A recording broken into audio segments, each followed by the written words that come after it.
Nous allons voir la réaction inflammatoire. Lorsque l'on se blesse, 4 symptômes apparaissent. Une douleur, une rougeur, une sensation de chaleur, un gonflement qu'on appelle aussi œdème. Alors on peut se demander comment est-ce que ces 4 symptômes peuvent apparaître au niveau de cette blessure.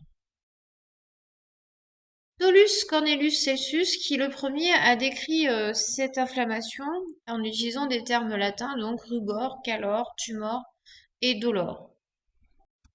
Au niveau du zone blessé, il arrive parfois que l'on observe du pus.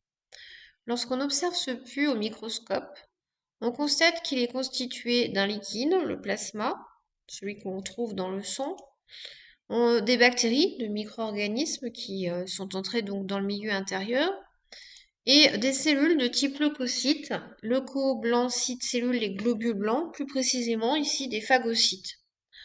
Alors, la question que l'on peut se poser, c'est comment est-ce qu'on peut expliquer la présence de ces cellules leucocytes et de ce plasma qui normalement se situe dans les vaisseaux sanguins au niveau du pus, au niveau de la zone blessée.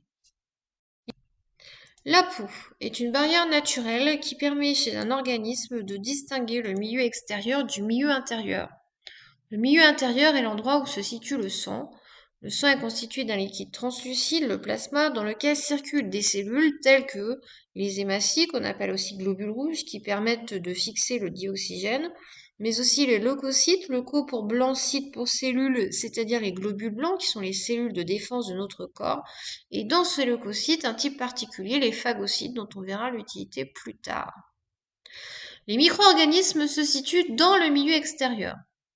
Lorsque l'on est blessé, une brèche est effectuée dans notre barrière naturelle, ce qui va permettre à ces micro-organismes d'atteindre le milieu intérieur de notre corps.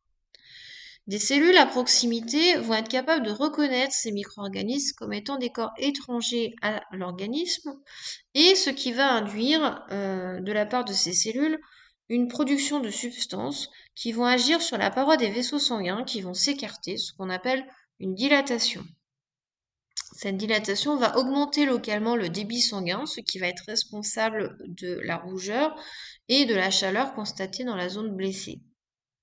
Lorsque la paroi des vaisseaux sanguins s'écarte, ce sont les cellules qui constituent ces parois qui vont s'écarter les unes des autres, ce qui va créer des interstices entre ces cellules et va ainsi permettre au liquide du sang de s'échapper en direction de la zone blessée.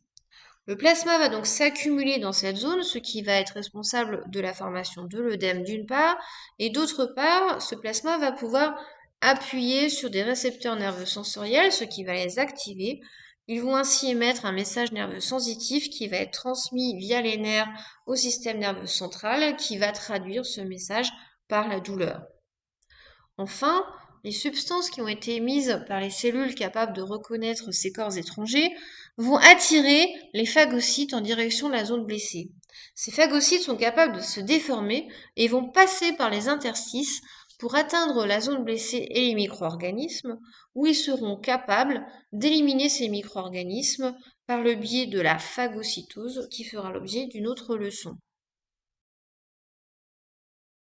On retient la réaction inflammatoire locale à un micro-organisme est caractérisée par 4 signes principaux: rougeur, chaleur, œdème, gonflement et douleur. Suite à une blessure, les vaisseaux sanguins à proximité vont augmenter de diamètre, ce qu'on appelle la dilatation. Ceci va augmenter localement le débit sanguin et explique ainsi la rougeur, puisque le sang est coloré en rouge du fait de la présence des hématies qu'on appelle aussi globules rouges, mais aussi la chaleur constatée vers la zone blessée. Lorsque la paroi des vaisseaux sanguins s'écarte, les cellules qui constituent ces parois s'écartent les unes des autres, ce qui crée un espace entre elles, permettant le passage du liquide de sang, le plasma.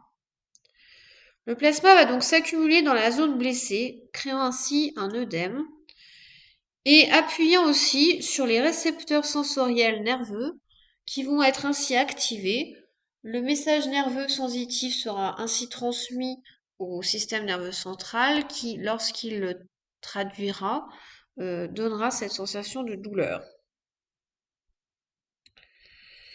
Enfin, L'interstice créé dans la paroi des vaisseaux sanguins par la dilatation va permettre le passage de cellules capables de se déformer, les phagocytes. Ces phagocytes vont éliminer les micro-organismes par phagocytose. La phagocytose sera l'objet d'une prochaine vidéo.